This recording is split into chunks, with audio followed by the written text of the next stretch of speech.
crossing of this and this, and it is sterile in nature. It cannot actually produce offsprings. So similarly, there are more than 600 species of conifers, and interbreeding between these species is very unusual. Where interspecific conifer hybrids do occur, they usually sterile. So wherever 600 different conifers are present, if ever there is crossing between two different species takes place, then also the offspring that will be produced will be sterile. Generally it is seen. So this is partly because many conifers have no close relative. For example, Ginkgo biloba. So this is also called as a primitive plant. So there is no other, you can say, relative which is closely related. So Ginkgo is particular genus which does not have any other specific name. It is only Ginkgo biloba, a single particular species that is present, and there are no close relatives to it. Okay, so that is why it is called as an ancestral species. So in conifer genera, where speciation is occurring rapidly, such as junipers and pines, there is some interspecific hybridization, and it is less to identify species. Okay, so it's less easy to identify species because of interspecific hybridization is still taking place. Now junipers and pines, so they're closely related to each other. Now just understand one thing, there's a very thin line between formation of a new species from an existing species.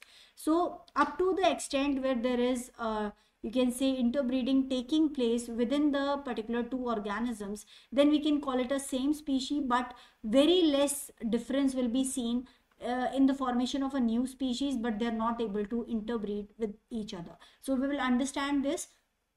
In other group of plant and animals, the biological species concept is very difficult to apply due to geographical separation or gradual divergence. This is described in section A3 1.5. Okay, in the next section it is described. So further difficulties arise when migration brings closely related but apparently distinct species together. So here, consider an example here. So let's see, this is a population. Okay, this is a population of particular single species that is living here. So all of them are basically AA. Okay, so they are diploids. Okay, so now for example, this particular organism or its group of members, they have migrated to some different area. So they have now started to live here. Okay, in the beginning they all have, so they could actually interbreed in the beginning just when they migrated, but slowly and gradually these these particular organisms, they were interbreeding with each other. So they shared a same gene pool, but with the course of time they definitely will have certain mutation in their DNA.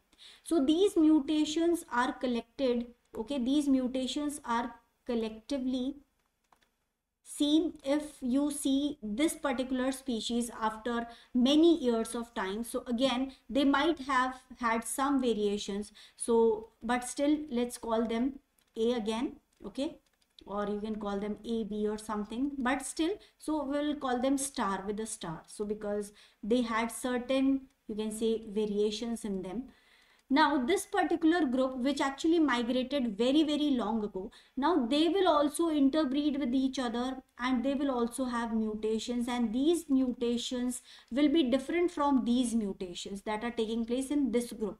So collection of these particular mutations will actually bring a lot of change in these particular group, because they will share a different gene pool. So they will have a different gene pool, and different mutations collectively will form a new species that will be, you can say, a B. Okay, so species B have been emerged from species A, and now when will we start calling them different species? So if by any chance I'll bring one organism from this population and one organism from this population, so when will I call them a different species? So if in condition they are not able to interbreed, a time when they will not be able to interbreed with each other, that will be the time when I'll call them different species. Until the point where they can actually interbreed this particular group and this group, until the time when up to which they'll be able to interbreed and produce you can say fertile offsprings. Okay, until then we will call them a same species, but when the time comes, they're not able to interbreed, or even if they interbreed and they're producing sterile offsprings. Okay, if they're producing sterile offspring, in that condition we will call them two different species. So that is the basic funda of how a different species is originated. So here, this particular ancestor has given rise to this particular species also, and this particular species also. So two species have been originated. So it's not necessary that only two groups have been originated from this. There might be other groups which migrated to some other area. So in the similar way, there might be more species, they might have evolved from this single species. So this is how the funda of speciation takes place, with the evolution after a long time and lot of mutations that takes place in the DNA. Considerable differences start to be seen in these different species.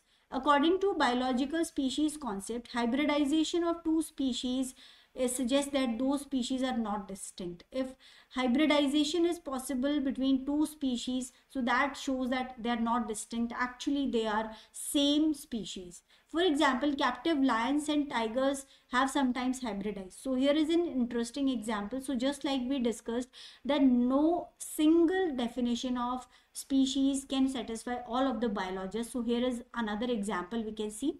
For example, captive lions and tigers, if they are living in the same area, they can actually sometimes crossbreed, or they can actually hybridize sometimes, and they can give rise to offsprings which are known as ligers, where male is lion and female is tiger, they both are crossed. Okay, and they'll be called as tigons when male is tiger and female lion have crossed with each other.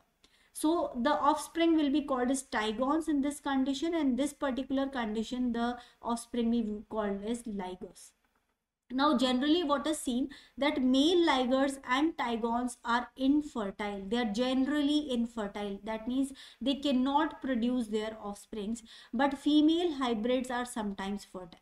So generally male ligers and tigons are infertile, but females are still fertile. So will we call lions and tigers the same species? So that is not possible. So again, such problems are still coming into existence, and there is no single species definition that actually could satisfy everybody. So a rigorous interpretation of biological species definition would therefore be consider lion and tigers to be same species, but that is not acceptable to biologists or to the wider public. So again, this definition of concept of biological species, again it is not fitting in this particular scenario. So here polar bears or the grizzly bears are usually geographically separated, but grizzly bears are spreading in north. If polar bears and grizzly bears meet, they can mate and produce fertile offspring. So the photo shows such a hybrid. So this is a hybrid which is formed from the polar bears and grizzly bears. Now these polar bears are actually have migrated to the polar areas, but the grizzly bears are still living in the normal geographical areas. So but still they both are can be considered as the same species if they can actually interbreed and produce fertile offspring. But to some biologists this is not acceptable because of the different geographical conditions. They might have developed different morphologies in themselves to survive in different geographical areas. So but still, if they can, according to the concept of species definition, they can, if they can interbreed and produce fertile offspring, they should be called as same species, but they are not actually same species. So again, this is a doubted you can say debate between biologists. So how to group these particular organisms? So next is difficulties distinguishing between population and species due to divergence of non-interbreeding population during speciation. So population is a group of organisms of the same species. So if I'm talking about a population, so for example, we are talking about population of human beings in a particular area. So all of the human beings will be considered in this population. If I'm saying we are talking about population of say dogs in a particular area, so all of the dogs in that particular area, so they will be considered in the as the population of dogs. So the organisms which belong to same species make a population of that particular area. So which population are we talking about? We should precisely make it clear. If we're talking about population of humans, or if we're talking about population of dogs. So all the individuals of same species living in a particular area makes the population of that particular area. If two populations live in different areas, they are unlikely to interbreed with each other, and this does not necessarily mean they are different species. If they are physically and genetically similar, both populations are part of same species. So a very interesting example to this is, for example, if an Indian goes to America and marries somebody over there in America, so Americans and Indians, we can see very considerable differences in their looks or their features and their morphologies. Like for example, they'll be white and here the skin will be little bit dusky. Also there'll be some more differences, the hair color, the eye color might be different, but still they can successfully produce offsprings which are also fertile. So they're definitely same species here.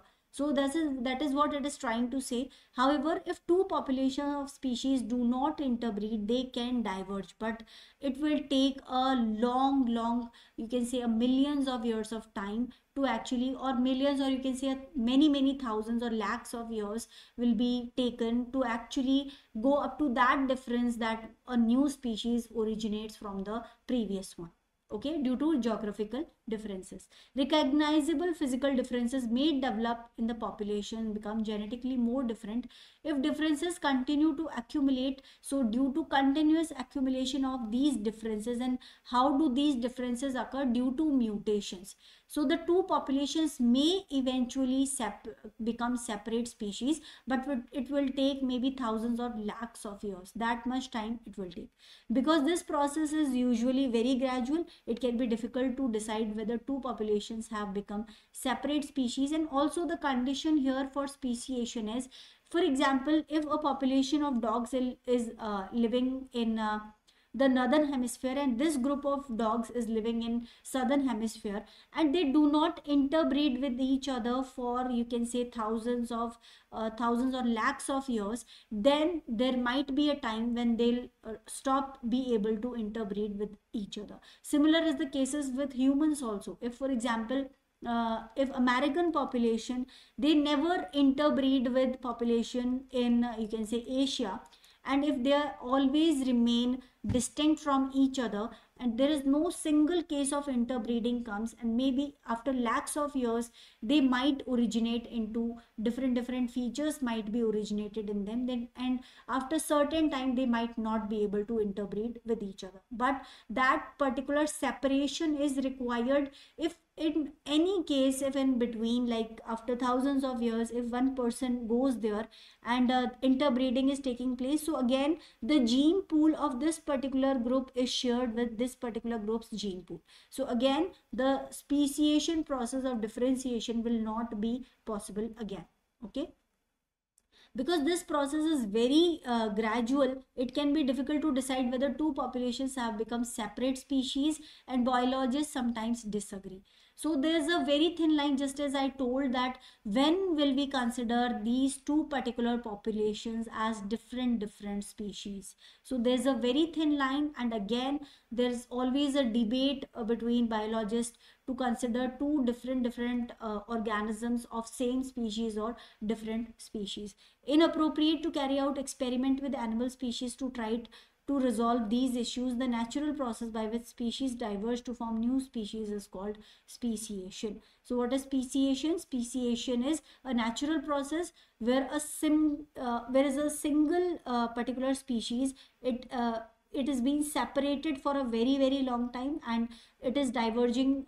So new mutations or different mutations are accumulating in this gene pool, and very different mutations are accumulating in this gene pool. So they'll actually be different species after a very long time, and this process is called as speciation. For example, here these are two different birds. So one is sandwich tern Thalassius sandwicans in the left, which was first recognized by the species John Lantham in 1787, and Cobbott's tern in the right. So this was classified as subspecies of sandwich tern in the beginning, but recent phylogenetic research means the DNA sequencing when it was done, that suggests that it is a different separate species.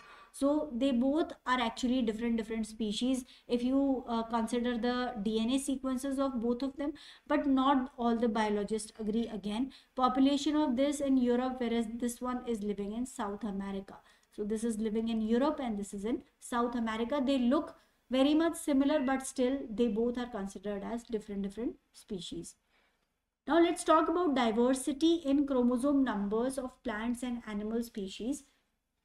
So if you talk about diversity of chromosomes, so different species might have different number of chromosome. Now what are chromosomes exactly? Chromosomes are that particular part of a genetic material of a particular cell which will comprise some part of the DNA. Okay, so all the DNA that is present in a particular cell is divided into different groups, and each group of that particular DNA will form single chromosome in that particular organism. So the fundamental characteristic of any species is its chromosome number. How many chromosomes are present in a single species? During the evolution of species, this number can change.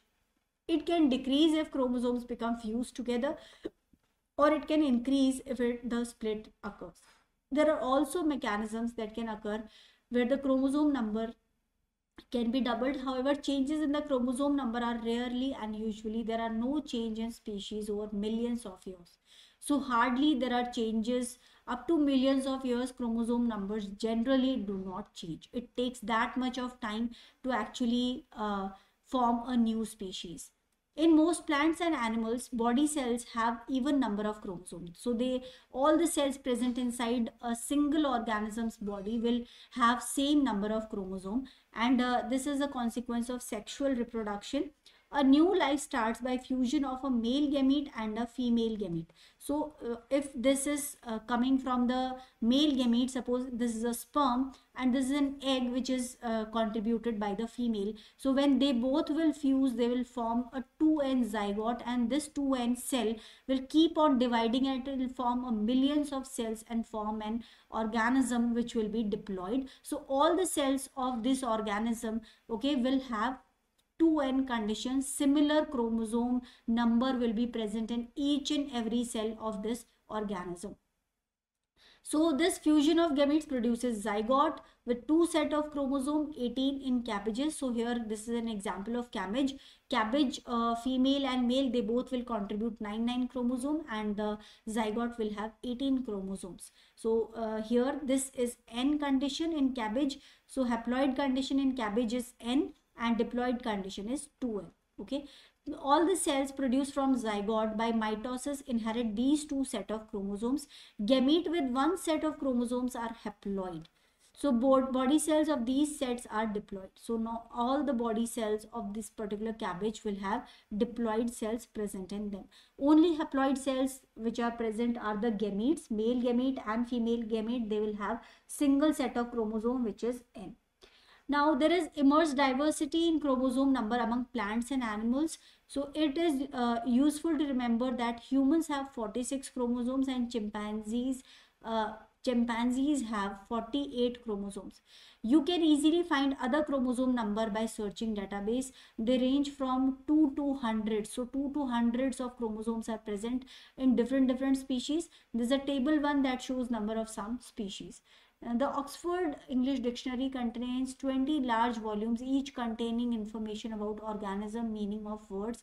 This information could have been published in smaller number of large volumes or in larger number of small volumes. So it again defines the same thing. Each dictionary, the 20 large volumes. So here each dictionary is depicting one single chromosome. So the complete information of vocabulary, like it is present in 20 large volumes. Similarly, an organism will have chromosomes which will be just like you can say, which will have a different information of the particular genetic material. The whole DNA will be divided into different parts, and each part will be called as a chromosome. So there is this is a parallel with the number of sizes of chromosomes in plants and animals. Some have large chromosomes and others may have small ones. Researcher experimented by fusing 16 chromosomes of each cell to reduce the chromosome number to 4 or to even 2.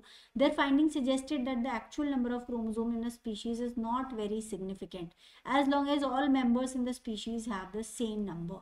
So all members should have the same number, because for the particular, what do you say, fertilization to take place, or for the particular process of crossing over, okay, interbreeding, so that is required, that requires the same number of chromosomes in both the male and female gametes. So until and unless all of the individuals that are being crossed, they have same number of chromosomes in their haploid set, until then there will be no issue, okay, whatever the size of the chromosome is. Like for example, in human beings there are total how many chromosomes are present? So total 46 chromosomes are present, in which 22 or sets of autosomes are present, okay. 22 sets of autosomes, we are talking about a diploid cell, okay. 22 sets of autosomes, that means 44 autosomes are present, in which general information is stored, and one set of sex chromosome will be present. One set of sex chromosomes will be present. So again here we will have two particular, you can say, chromosomes. In males it is XY and in females it is XX. So they will store all the genetic information which actually defines the sexuality of the particular organism.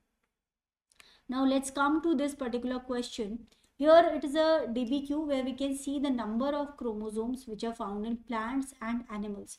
So in plants, if we're talking about two chromosomes that are present, so no plant species is yet discovered which will have two chromosomes, but jack jumper ant, this particular species has two chromosomes in it. Now the Aster family, this particular plant has 4 chromosomes, while this horse threadworm has also 4 chromosomes, but this is an animal and this is a plant cell, okay. So there we are talking about different species, but same number of chromosomes are present in them. Now if you see a lot of plants, so all the plants are present in here and they all have different number of chromosomes. Over here we can see flies, grasshoppers, so these are basically the insects that actually have these particular chromosomes, and I can see that the insects have low number of chromosomes if we compare them to Chinese hamster or desert locust, vampire bat. And if we come here, we're talking about mammals, so mammals have even higher number of chromosomes, and human beings, they have 46 chromosomes, and chimpanzees have 48, and dogs, you can see, have 78 total chromosomes. So the number of chromosomes are varying in different organisms. So I hope the binomial system of classification is very clear to you. So if I consider any name here, for example this particular name Felis catus, so Felis is the genus and catus is the specific name or the species name here. So the genus will have first letter capital and species will have first letter small, and it will be written in italics, okay. So always it has to be written like that. So let's see a few questions that are given here. So there are many different chromosomes that are present that we can see here, but what is the thing that you can observe here? But some number are not seen. For example, 5 chromosomes, 7 chromosomes, 11 or 13 chromosomes cannot be seen. So explain why none of the species has 13 chromosomes here. So the very clear reason for it is because all these particular species, they all are diploid in number. That means each chromosome will have its two copies. For example, if two chromosomes are present in this, so basically one set of chromosome is present. A single chromosome's two copies are present in this particular ant. So here if it is four total chromosome, that means two set of chromosomes is present. So because the number is 2n, this is diploid number, that is why it will be even number always. Odd number of chromosomes is not possible because they all are diploid. So they all these chromosomes will be present in two copies each. So let's come to the next question. Using the data in table 1, discuss the hypothesis that there is a positive correlation between number of chromosomes in a species and its complexity. So now here we can see the, just as we discussed here, there are a few insects. So insects are having less number of chromosomes while mammals are having more number of chromosomes. But here the variation is not as high as here we can see the variation. So for example, humans are having only 46 chromosomes while dogs are having 78 chromosomes. So there is no actual even distribution, or there is no support to this hypothesis that there is certain correlation. So there we cannot actually define any sort of correlation. And here if we see the plants, here the plants number are varying from chromosome 4 to 78. So this is even more wider variation we can see here. So we cannot actually correlate this, can be we cannot tell that if there is a positive correlation between the number of chromosomes in a particular species and its complexity. Let's come to the next question. Explain what makes it impossible to calculate the genome size of a species from its chromosome number. Chromosome number can't be used to define the size of the genome, because each chromosome will have, for example, humans have 22 autosomes. So chromosome number 1 is very, very large in size, while the next chromosome number 2 is certainly smaller than this.